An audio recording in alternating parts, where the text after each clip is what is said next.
Good evening.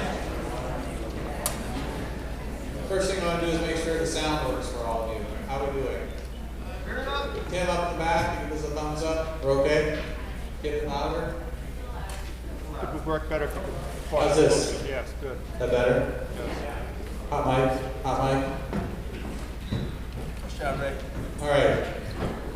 Thanks for making time tonight. We've got a lot of information for you, a lot of detail. Andy and I are going to kick this off, and then we're going to turn it over to Dan and all our consultants, get into an awful lot of detail, and then we'll circle back around for your time. So we want to hear questions and comments at the end. So we're good with that? That's sort of the format tonight. It's great to see a lot of new faces. This is our fourth forum. We've had quite a process to get to this point. Let me just start with, I'm going to use the slides. Let me slow down. The goals tonight are to inform you. We've gotten a lot of work done, incorporated your feedback. Again, this is the fourth forum. And we want to walk you through to the level of detail that you are up for on the tax and cost impact and how we got to where we are now. And it's really most important, particularly for Andy and I, is to hear your voices at the end, your questions, your comments, your statements, so that we can talk through, understand what we can do to be more effective in communicating and understanding what your questions, concerns, and hopefully what you're excited about as well. So it is great to see lots of new faces. If this is your first forum, we're really trying to make sure that you can fully understand kind of how we got to this point and what we're looking at ahead. So you can hear that woven through the conversation tonight. Just to sort of set the table, the school board has 5 members on it. We have subcommittees for contract negotiations, policy, which is a big part of what a school board does, and then we have a subcommittee for capital improvements, or the buildings and grounds. I'm Jesse Tyler. This is Andy Nichols. We'll let him talk for himself in just a second, but I'm just trying to get us kicked off. Andy and I are the 2 representatives from the school board on the CIP, or the Capital Improvements Subcommittee. So what we're doing tonight is bringing back to you the plan that we've been working on this year, the forums, the feedback, and everything that we've incorporated from the community, working with our consultants. This brings us to the plan that he and I want to bring to the board next week on the 18th for consideration to be a warrant article on March 10th. You want to do a quick intro? Andy Nichols, on the CIP, I'm on the school board also, obviously, and can we hit the next slide? For those of you that have not been here before, I just want to talk about the CIP a little bit. So the Capital Improvements Committee this year was formed to look at all of our facilities and all the deficiencies and problems with the whole school-wide system, which includes obviously the elementary school on the hill that's 100 years old, the high school, which was built where we are now in 1973, but somehow has vintage 1955 boilers in it, and also our fields. So through many meetings, Jesse and I came up with, and the rest of the committee did, that we needed to hire some outside help. So we hired Banwell Architects to help us through this, and our owner's project manager, Gordon Bristol. And I just want to say that, you know, the town has spoken twice already, and they didn't want to put any more effort and time into the school on the hill, the elementary school, and we listened to that. And we listened to the community, and we talked to everybody in the community, as many people as we could. And we came up with, I think, the best plan that I've ever seen in this town for a school project. And I'm very excited tonight to get going on it and show everybody what's going on. So that said. So a key thing to understand, if you're not familiar with so I've been in town for 4 years. My understanding, and looking through all the paperwork, it's been about 30 years town has been talking about addressing the elementary school. So for the committee, we are dealing with an elevated urgency to ensure safe, adequate education space for the students in town. That's our responsibility as a board, that's for us as a subcommittee to bring to the larger board. As somebody who's been here for 4 years, I see that a lot of townspeople are used to what we have, and I'm speaking individually, I respect that. The challenge comes for the board in that building we shouldn't be using anymore. So now what do we do? We're used to it. People have said, oh, my parents went through this same school and it was similar to that. All of that history we totally respect. The reality is we have pages of non-compliance relating to homeland, safety, education shortcomings, air quality. We have all kinds of issues. The board, respecting the long history of the building and everyone's feelings about it, has extreme urgency to come up with a solution. And that's led us through the project last year. Voters said no to investing in the school. And that's led us to tonight. But we just want to make sure you're understanding the urgency that we're working under. And there's all kinds of information on the SAU 85 project site. So you can read pages and pages of the non-compliance. In the end, these are some of the key things. Education shortcomings. Education's changed a lot in the last 90 plus years when the school was built. I think it's about 90 years old. Space needs. Education takes a lot more space. We have autism program, different special needs. There's some real successes within the Summit school system, some high points. But you look at when that school was built, everybody sat in rows, nice and easy.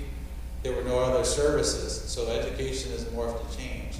So just the education needs alone, there's many shortcomings, including the temporary modulars that are sinking into the parking lot. When you get beyond the education needs, there are all kinds of safety and infrastructure needs that are urgent, and we're hopeful that the building will sustain with reasonable maintenance through making this decision, what we hope is going to be this plan with community support.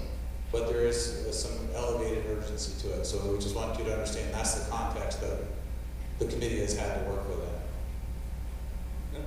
I get a lot of feedback from around town that, well, I went up to the school on the hill and it looks great, and it does look great. Our facilities people do a wonderful job in keeping it maintained for what we have. The problem is that it's worn out. The infrastructure needs to be replaced. It needs to be gutted down to the bricks and mortar, and everything needs to be updated. I mean, there are things in that school that you wouldn't do in your own home. You would not plug in 4 or 5 things into one outlet. You just wouldn't do it because it's not safe. So the urgency is there, and it's not that the school looks bad. It's that it needs to be updated. We need new space, and the old space does not work well for an elementary school. It's 3 levels. There are problems with that. There's accessibility problems. The problem with the stairwells.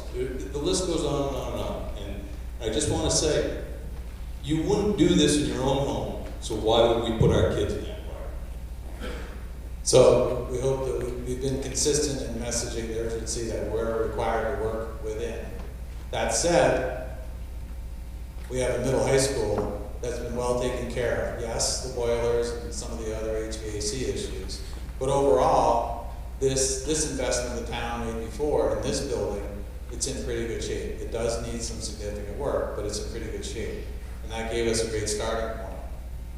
So this is an overview of the plans. I know a lot of you are looking at them on paper. What we want to do is turn this over to our partners now. They're going to walk you through any of the questions you have. If they're not naturally hitting the topics of interest, remember that after they do the walkthrough, we share some other information. Russ and his team talking you through the rest of the forum is your questions and comments. So if you don't hit something, make a note. We want to hear all the ideas and questions after. Brad? Good evening, everybody. Can you hear me up in the back? Excellent. Hopefully we won't have any feedback this time, right? We're good? All right. So my name is Brad Prescott. I'm from Banwell Architects. I'm really excited to be here. Thank you again for having me. We've been doing a lot of work in refinements of the plans and the design since we saw you back in October. I'm really eager to share that with you. There's a lot of material to go over tonight, and we're going to try to strike the balance of bringing some of you up to speed with progress to date and getting you some updates on what's changed. So just kind of a high level real quick, looking at the site plan here, some of you are familiar with, this is the North Road right here at the front of the existing middle high school. This is the existing middle high school floor plate right now. And we are continuing to refine this one-story plan of elementary school addition to make a one-campus system. So we've got 2 schools, actually 3 schools, middle high school, elementary school, all on one campus, all internally connected with an internal connection, leveraging both schools with the facilities that you have now, augmenting some additional amenities in the new school that both schools can use. And it's a wonderful synergy between the 2 buildings. What we've done here is look very carefully with your administration on how you guys would like to operate the building on a one-campus scenario, making sure that the pickup, drop-off, buses, vehicular traffic, playgrounds, everything works together as an integrated whole, and minimizing any conflicts that might be push-pulling between all of those demands on the site. So with that in mind, we have a few different entrances to the site here for different specific uses, and Russ is going to be going over, Superintendent Holden is going to be going over some of those later on this evening, so I won't get too deep into it. But essentially right now you've got about a little over 125 parking spaces on this site, and we're going to be adding quite a few more, so that there will be a total of 159 around the 2 buildings, or around the one large building, for both schools, with remote parking for student parking for safety reasons. And with pickup drop-off area for elementary school in a segregated area in the rear of the school with its own turnaround, which was an adjustment that we made to the site plan between October and now to make the traffic pattern work a little bit better. We have a very clear delineation of lower grade playground space in the back of the building, separating it from the main street with direct access from the classrooms for the kids, the little ones. We've made a lot of changes to the rear fields, taking those expensive field modifications in the rear of this lot and removing that from the cost of the job and working toward a remote field scenario that you decided you wanted to pursue. And we're going to get into that a little bit further as we talk about the off-campus facilities. The main entrance for the school is being adjusted so that instead of an entrance for the middle high school, as well as an entrance for the elementary school, with a connected building, we can take advantage of one central entrance for all students, so that when during regular school day, you have a nice secure entrance for everybody to come through that can be carefully monitored with a central administration. Up on the hill here, before we leave it, I just want to go back to the fields. We are looking at, although we're not changing the configuration, we're going to fix these fields so that the drainage works properly, the irrigation is irrigating the entire field, not just part of the field. We're augmenting the open space a little bit so that we can add informal elementary school ball playing field for kickball and so forth right here, as well as for a playground for the 2nd through 5th grade students. We're talking about several different types of playgrounds that are very exciting to discuss. When it comes to the building, there's a lot of exciting issues to really talk about, and I'm going to try to not get too far into the weeds because This is my bread and butter. This is the fun stuff. But what we were discussing here is again the elementary school addition. The existing middle high school is this structure right here, and we're going to try to do a terrific connection here, which will be an internal connection between the two schools, with the main entrance being adjacent to both schools, so that students can be traveling in either direction as they come in for drop-off, or during the school day if they have to check in with the administration. We also worked really hard to find great positioning for what I call synergistic functions, or instructional spaces that are used by both schools. So we have right here a brand new music room that can be used both for elementary school and for high school students. Right now you've got that existing music room here in the building that has really low ceilings. It's not accessible. We have stepped flooring. This provides a larger room that has a flat floor, which is a lot more flexible. It's handicap accessible. The ceilings are higher. Acoustically, it's treated more carefully, so it'll have much better acoustics. It'll have practice rooms that are actually configured geometrically to work for actual practice instead of the reverberation that you get from the square rooms you have now. We've also added an additional instrumental instruction room next to that, so you have a music creative suite, as it were, so that you can have a middle high school music class and an instrumental instruction class for elementary school students, or vice versa at the same time, because they will be acoustically isolated from each other. Both very well positioned to be used by either school. Also, we have the occupational and physical therapy room right here, very close to this addition, which is also going to be used for both buildings. Main administration we've talked about before. There's several functions in here that are used by both buildings. There are some administrative functions that still remain over in middle high school.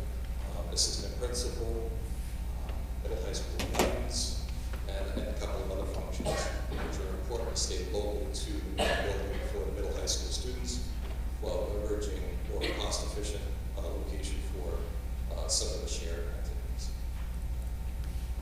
We have a wonderful entrance sequence here where it's a slightly higher, more friendly lobby, and Jeremiah's going to be showing you some of the amenities to that as we get to look at some of the 3D graphics that you have in your hand.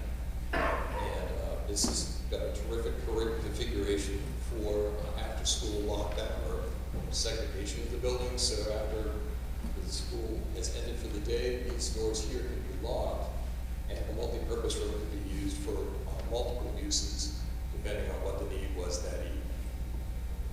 We also have a wonderful cluster over here of what we call STEAM, which is science, technology, engineering, arts, and as well as for makerspaces. So this is a makerspace right here, an art room, and a computer lab, which together can be used as a cohesive curriculum builder for project-based learning activity and for mutual support instructional use. And the library is a wonderful augmentation of that amenity. So this can be leveraged as well for some of those needs. So we kind of started to look at this as a creative arts wing, not just as a group of individual rooms, but rooms that can be cohesively used together by different instructors to do mutually supporting work. Back here in the light green is the specialized construction spaces. So we've got our emotional disabilities, special instruction back here, alternative resources, occupational therapy, all in a wonderful location that is still got a good proximity to the center of the building, but still has their own sort of retreat space at the same time. lower grades are clustered around a small courtyard here. So we've got preschool with 2 connected classrooms and supporting spaces, 2 kindergarten rooms, which are also connected. All 4 of these open up into the courtyard to a covered area, and the courtyard is the playground for those same students. Which will also, the courtyard, the playground would also be used by the first graders. We have our bubble grade classrooms here. These are the larger classrooms that you've told us that you need. 900 square foot classrooms instead of the standard 800 square foot, which is on most of the plan. And those are going to be used for when you've got an unusually large grade traveling through the school. And we have them labeled as 5th grade, but they could just as easily be used for a larger 2nd grade class or a larger 1st grade class. So the idea is really to pursue flexibility as much as possible. So that's why we have it up here, sort of on the border between the lower grade classrooms and what we would call the upper grade classrooms. Right. Can you just touch on that we made the classrooms smaller than state standard? Sure. Okay. So what Andy's trying to remind me of is that the state standard of 900 square foot per classroom is something that I know you've struggled with as a community in the past. What is the right size for a classroom? Had a lot of discussion looking at your enrollment figures and the 36 square feet per student. How does that fit in for Sunapee? What's the right size classroom for Sunapee? And we had some very important discussions with the Department of Education to understand what their requirements were. Their requirements are pretty outdated. They haven't updated their DOE requirements in quite a long time. And they're being very progressive and having dialogue with individual communities about what is an appropriate instructional space size. And the message that they passed on to us is we need to work within the 36 square feet per student. The minimum size of the 900 square feet is not hard and fast rule. There is a little bit of flexibility. That doesn't mean when you do the math for 36 square feet per student, you can do a 600 square foot classroom. That is not the conclusion. There is still a minimal size, but it's not necessarily 900 square feet for 15 kids, which just seems like overkill, doesn't it? So in consultation with your educational team and the school board, the decision was that a class could be instructed through the curriculum very well with an 800 square foot classroom.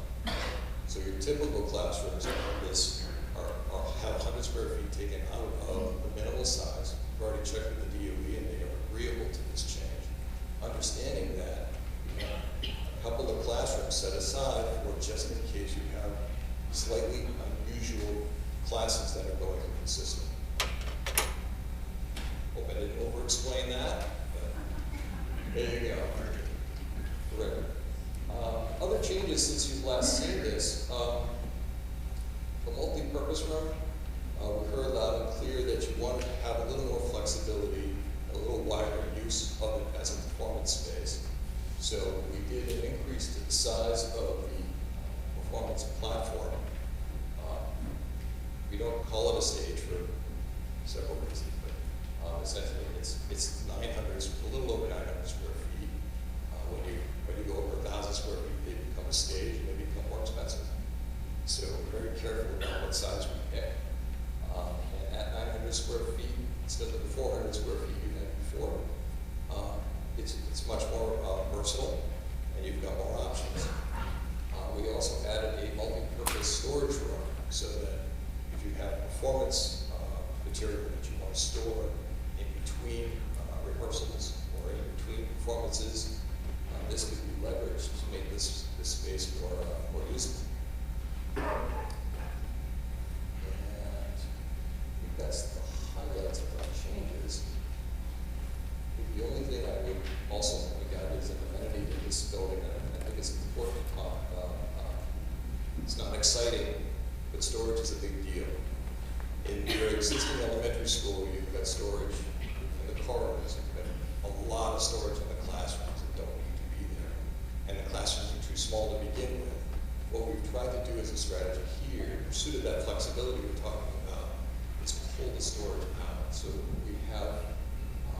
dispersed storage rooms for educational use throughout the building, as well as bulk storage spaces.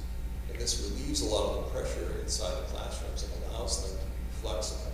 It allows them flexible furniture to be utilized properly, especially within the 800 square foot footprint. So we're very excited about being able to leverage that. Lastly, I would just talk a little bit about sun orientation. We have terrific sun orientation, even though this is a sort of a tight site. It's terrific east to west orientation for all the classrooms. We were able to minimize the amount of cost associated with perimeter walls, while still getting a lot of sunlight in the spaces that really need them. So all our instructional spaces all have natural daylight, which is very good for student learning.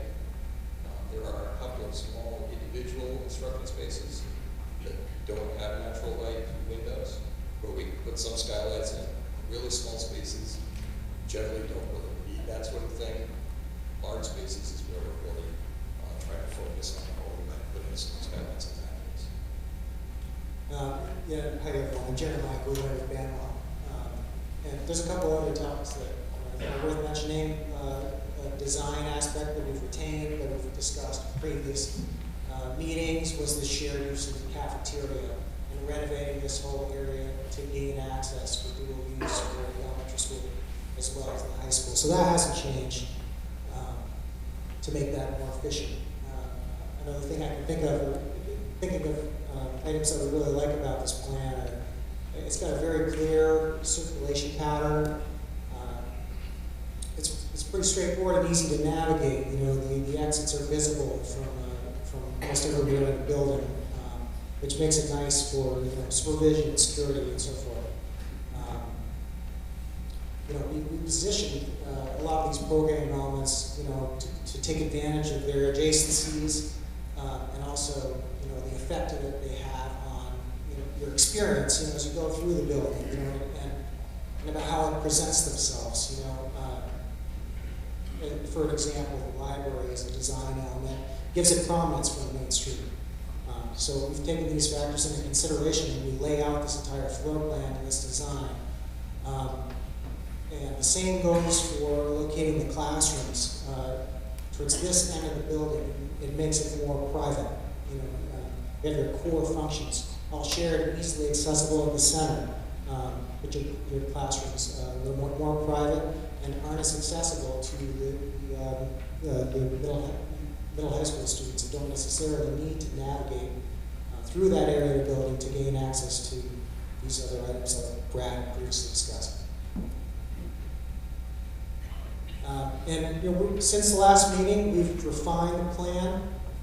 I should also add that the size of the building really didn't change a whole lot from the previous version. It was around 51,000, correct? Yeah, we were slightly under 51,000 in the last version that you saw just before Halloween. With the added instrumental instruction room and the slightly larger stage platform, we're now just above 51,000. We're still very close. We were able to capture some efficiencies as we refine our plans, so we're really excited about that. And so we're really excited here to show you some images too that we've developed since the last meeting. We've got clear direction on the plan and started to really dive into the potential of this project, what it could be. We're starting to get really excited about it. Here's an image that we've generated of the main entrance. And so with this idea gives the school its own identity, in a way still will relate to the existing building. So this is the view of the main entrance, and you can see the corner of the existing middle high school student here. So we're looking for ways that we can identify with the existing building through a similar use of materials, brick for example, in different colors. And we also want to make this very inviting. We want to make it a prominent feature to really define it as an entrance.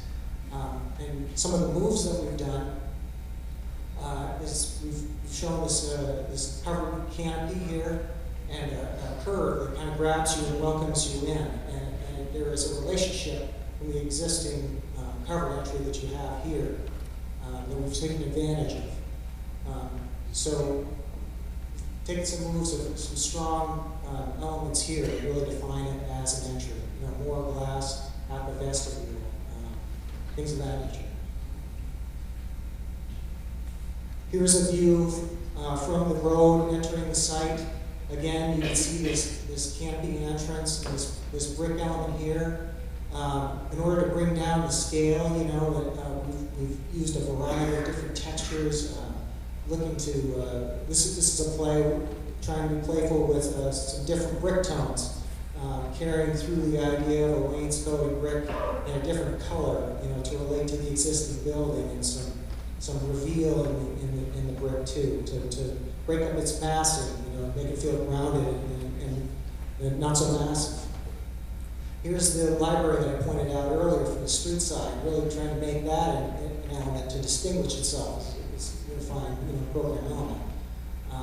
And also, we've popped up some of these areas and make them 1.5 story height spaces to add some interest in, and there's some benefits that are. So the form of this is really a result of the function of the plan that we've developed to date. Here's a view from above that will explain the massing and how it works.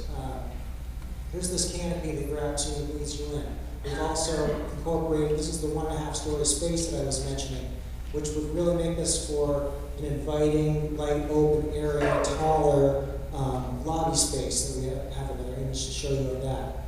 And combined with that grouping is the music room that Brad was mentioning. It is preferable for a music area to have a little bit more height, you know, for you know, light acoustics and all that. This curving element is open to the corridor and lobby, and this brick element acts as an anchor, you know, for this sweeping curve here.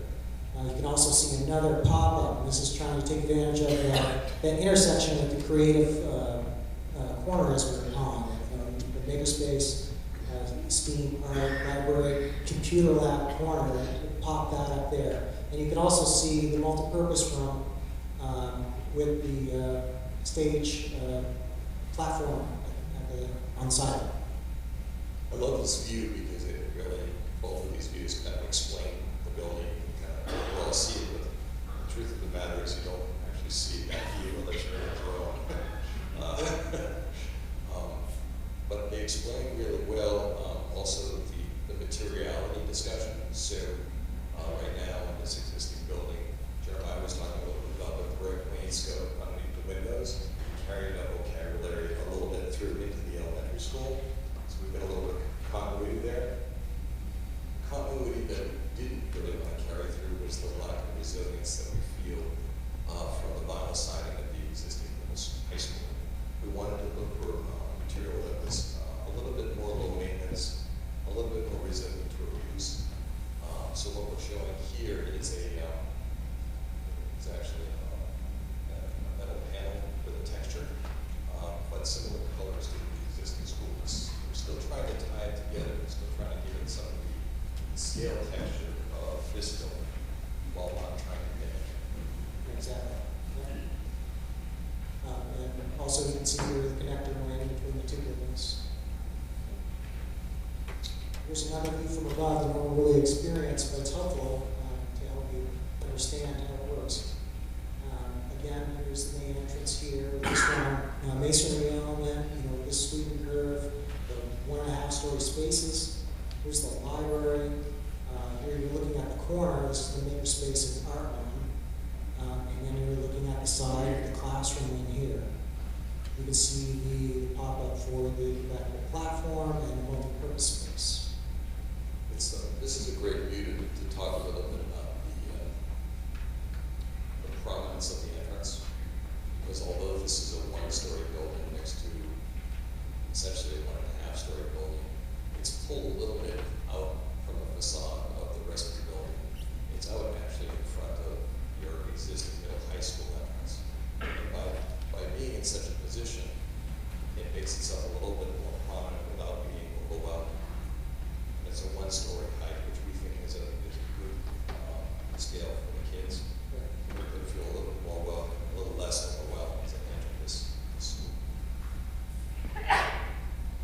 Here's an image from the rear of the site. We're looking at the classroom wing here. Here's where we start with second grade, third, fourth, fifth. This was the what Brad mentioned as the bubble grades.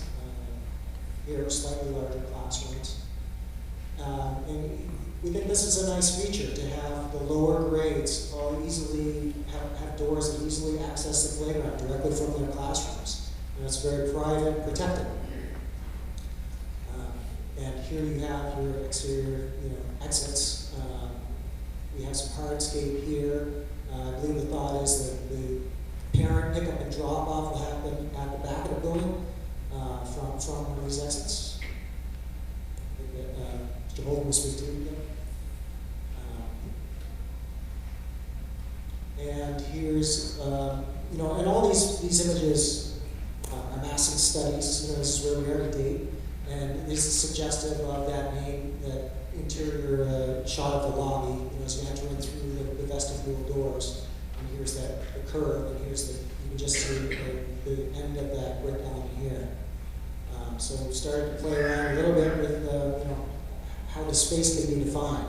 But the main thought is that this, we want this to be a very welcoming, friendly, bright, colorful space, light and airy, exposed structure.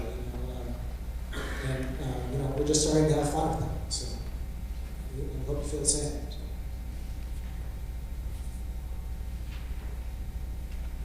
So when we get to the middle high school, I feel that you guys have really done some really terrific work refining this overall campus plan and pulling the advantages of both of these buildings, have them complement each other, and minimize both your short-term capital costs of the construction and minimize your long-term operational costs of maintaining these buildings.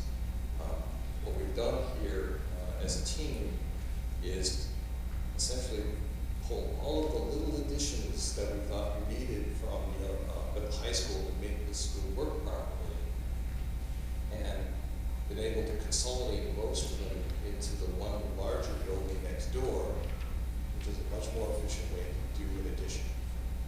We still have about, I think it's 625 square feet worth of small additions to this building as what I would call tweaks, just to make it work properly in your new configuration. But saying that, those additions are also all localized over here. Everything you see that's colored is what we call a space that's getting some reconfiguration, some adjustment. So there's a wall moving somewhere in that colored area. There are other spots throughout the building that we're doing fixes. We've got acoustical issues in the building, where the walls don't go all the way up to the structure. We need to start isolating things so kids in the guidance office aren't hurt in the instructional space next door. We've got heating and ventilation issues that we can be fixing throughout the school in color every single space. We also felt that having a new elementary school, it was much more logical to have middle school students adjacent to the elementary school instead of where they are right now, which is over on the right-hand side. So this plan actually flips the grades. The middle school has been moved over into this wing, and the high school has been moved into this wing. And with that, there was an adjustment necessary to make a middle school science room down here, and so we're doing a small expansion of this area. And then there's a reconfiguration of the kitchen and the kitchen support, and most of that reconfiguration is in the less expensive back of the house, storage portion of the kitchen. But there is renovation happening here, so we have direct access from the cafeteria from both sides of the school. We've talked about some of these other things in the past, so I'll just go through them kind of quickly. There has been a lot of evolution to these placements of functions since October. They seem to be proving out quite well. But we did put a small group lunch area for the elementary school kids, which they have right now in Central Elementary School. And it needs to be next to the larger cafeteria. The good synergy here is that your teacher workroom in the middle high school needs a renovation anyway. The bathrooms are not handicap accessible. There's not appropriate amount of laundry space. The configuration of the work area is not appropriate. So we're taking this opportunity to solve two problems at the same time. And get the configurations of the ADA bathrooms here and the small lunch here. Emotional disabilities is being brought back in the district, so it's actually being brought in the building over to what this used to be the nurses area and some administration. You guys needed more parking space in this building for the number of students you have and different parking spaces that's been added. Life skills has been placed over here directly adjacent to family and consumer science. I don't know how many of you have been into the family and consumer science classroom lately, but it's pretty tired.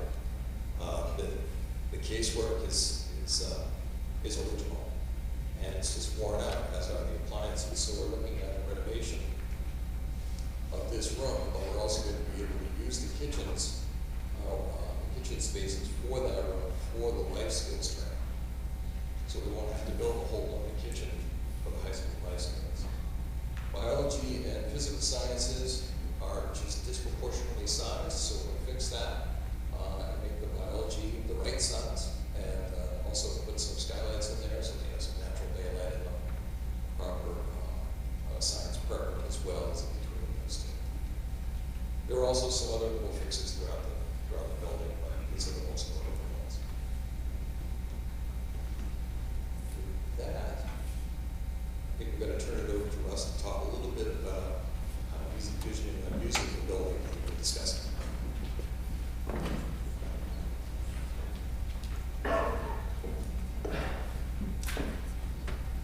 Good evening, and it's great to see everyone tonight. Thank you again for coming out.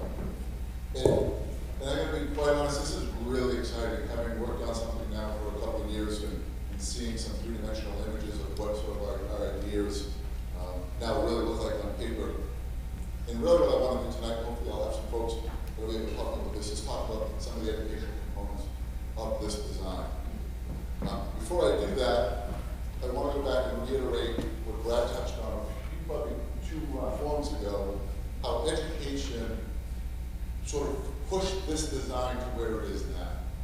When Brad sat with the administration, we talked on several different occasions about our current programs and what those programs look like, the spaces that they are housed in, and how they function right now within our K-12 setting. And from those educational conversations, that then gave the architect the ability to say, well, if you know I can have this room really should have this appropriate space that goes with that. And the education drove this design. I think that's really important. That's how we got here. Oh, I'm sorry. You my Jim voice or not mine? My Italian hands, you don't know Italian. And so that's how we got here. That's how we are here tonight with continued refinement, looking at our ed specs, looking at our programming, working with the architects and getting them to get to the design phase that we are now. But now that we've got a design, we have to go back to talk about education. And I'm gonna talk a little bit later on about how I plan to do that with the folks, with the educational people that are in this district, the minds, the people that work with the experts. But I think it's important if I can talk a little bit about probably some of the initial questions. We talked a little bit about parking, we talked a little bit about buses, drop-off, but I'd like to just maybe go on a little deeper. And again, if there are folks who are working in the district that if you would like to add to some of the outlines that I'm giving, please just raise your hand and I'll come right over and let you speak a little bit, because I think it's great to hear firsthand from folks that are in the audience that potentially will be working in these buildings. So this is a campus. And on this campus, you're really, depending on how you want to look at it, you can have 2 buildings, you can have 3 buildings. I see an elementary school, I see a middle school, and I see a high school. I think that's really important as they're defined spaces, but as Brad said, we do share some common spaces here, and that's for efficiency. That makes a lot of sense to be a little efficient if we're going to come to a campus. And so, Looking now at what we currently do when it comes to pick up and drop off, I'm speaking solely of the elementary school. Anybody that's had a child that's gone to that school understands what might be the most sort of biggest accident waiting to happen, whether that's in the Sherburne Gym parking lot or that's up in the parking lot where the playground is, where buses and cars and teachers and parents and there's a lot of stuff going on. It's really great to see this. Really great to see that our buses are going to pull in on one side, they're going to pull up here. You can see there's almost a natural stop right here, right up in front of the entrance, where our buses would unload in the morning. And it's great whether they come in staggered or they come in 2, 3 at a time, 4 at a time. They do that, and then they pull right back out. Buses are segregated from the rest of the traffic of either parents and or students coming to the school. Parent drop-off. In the elementary school, right now, we stop at the bottom of the hill, and your kids walk up the hill, rain, sleet, or snow, and away they go. What we've decided to do here is segregate elementary school parking, so you're coming off of North Road, you'll come down in behind the school, drop off right here, circle back around, and proceed right up. You have your own in and out, no kids running around the playground, no kids getting in the way. And again, logistically, we'll help with this. We'll help how you get in, where you pull, where we get your child out of the car, where we house your children until it's clear to send them, and we'll talk about the playgrounds that are over in this area, and the playground here, and obviously the monitoring and supervision goes on. So then, from a safety standpoint alone, there are so many positive things in this building, so many positive things that currently in our elementary school that I worry about every day. Whether it's, again, pick up, drop off, whether it's somebody getting in the school, whether it's classroom windows, whether at the sub-basement level, it just excites me from that security level. Yes? Please.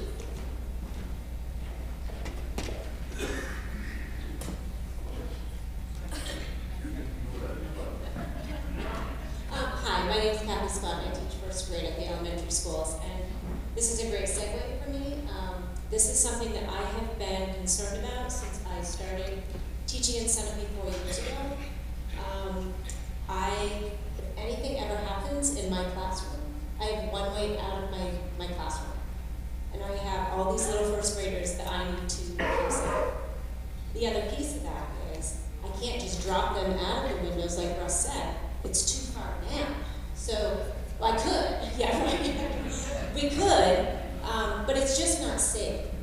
The other piece that I worry about on a daily basis is the fact that if my students are down in the gym for PE and now for music, and I go down to get them, if something happens at the elementary school, there's not an intercom that tells us down in the gym that there's an emergency at the elementary school. So I'm walking my first graders back up to the elementary school, and I could be walking them into danger. And that scares me all the time. Not that that's going to happen in Centipede, but you never know. So being in one building on one floor, that alleviates a lot of my angst about the safety of the students at the elementary school. Okay. And I guess I would also, if there are other folks, again, that are going to be working in either one of these facilities, see some benefits, other benefits that you'd like to point out. I'll be willing to speak. I'm not as eloquent as Kathy, so I made notes. My name is John Reed. Excuse me. First time in the microphone. So my name is John Reed. I'm a technology integrator in the school districts. I'm one of many shared resources that travel between the buildings. Is this microphone still? Yeah. Oh yeah. School psychologists, occupational therapy, speech language pathologists, physical therapy, food services, custodians. Those are all other shared resources like myself. And I'm very excited about having one campus because it would reduce the amount of travel time that I make between facilities. I would estimate that it would give me an extra 3 to 5 hours per week to work with students and staff. That's just me. Everyone else would gain similar time.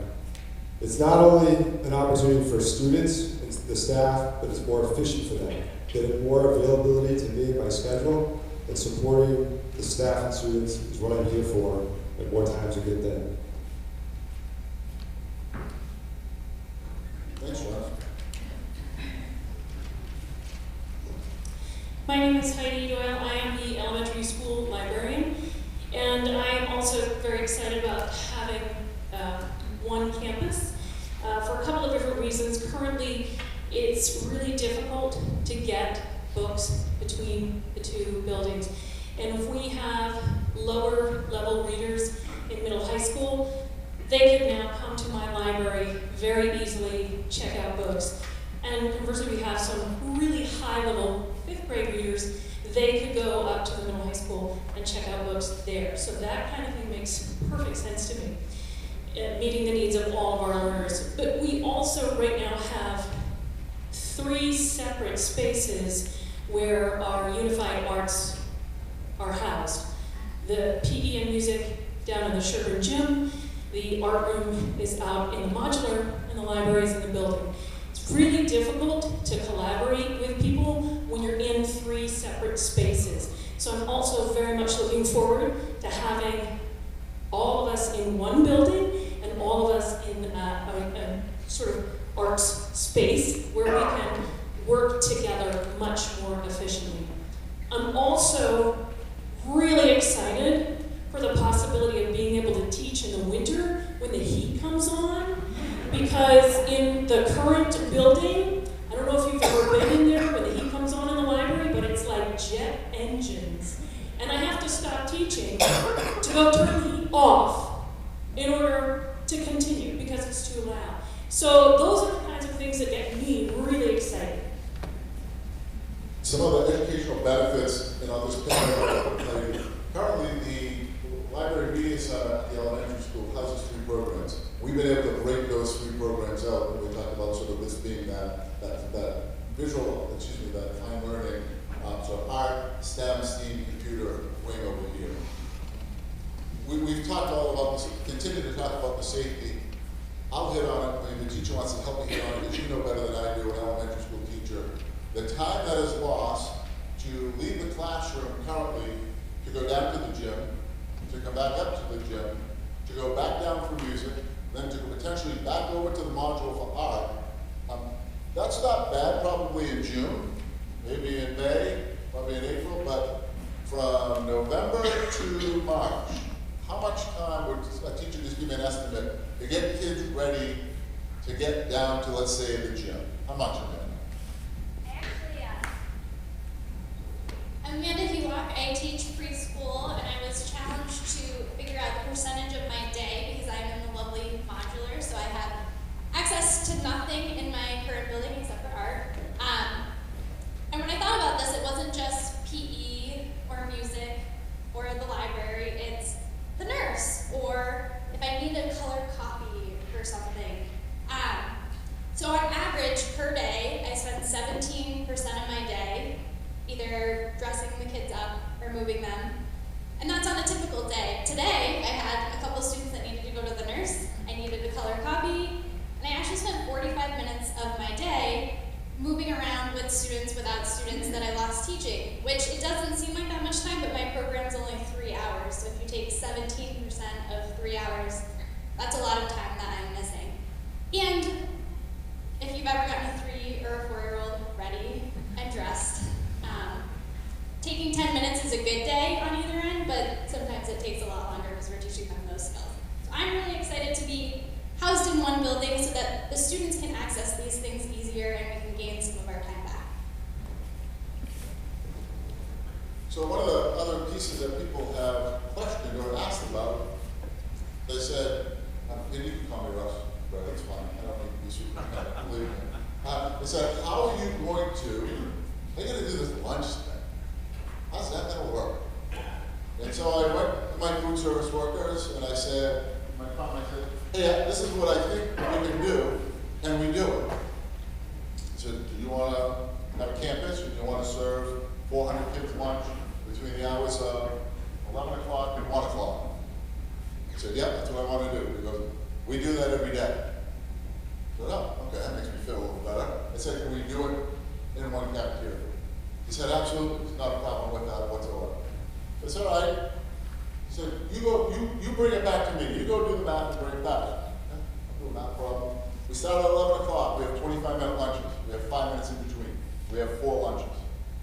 A lunch, our current lunchroom right now can seat 120 students at a time. If I put 3 grade levels in 3 lunches and 4 grade levels in the 4th lunch, that's my 400 kids.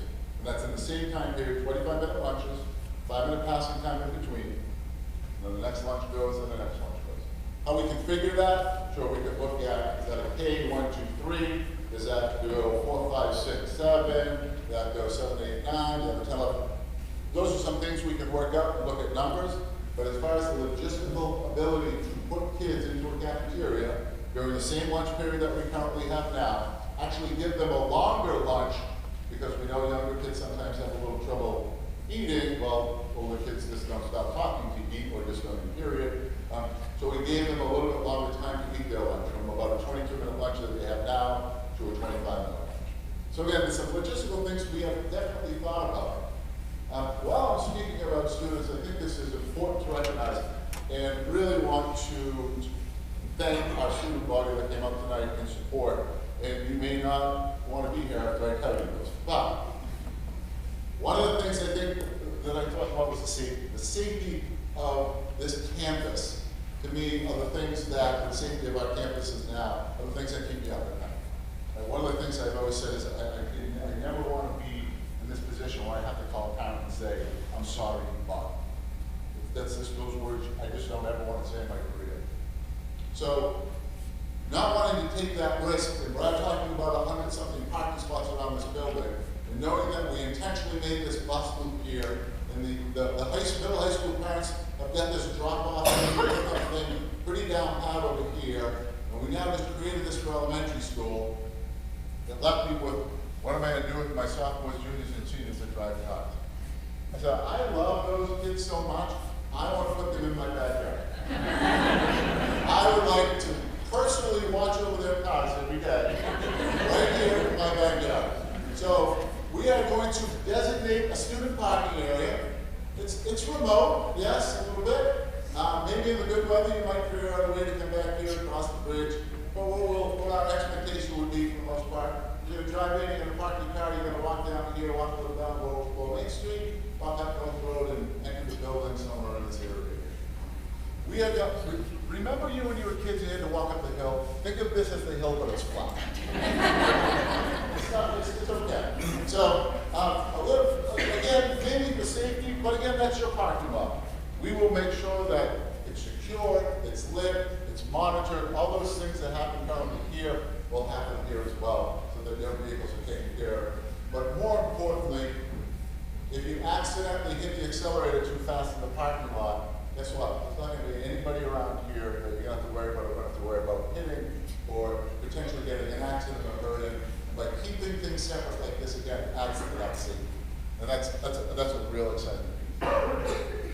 I'd like to, again, maybe see if I can find a hand of somebody that is currently in the middle high school now, and maybe a benefit that you see, and I might be doing this on my own, so I don't know, a benefit that you might see by bringing this sort of campus in the elementary school onto our campus. Would anyone like to talk about what they might see as a teacher, as a benefit, by bringing this elementary school campus this way? Oh, I see it. I see a hand. I see a couple hands.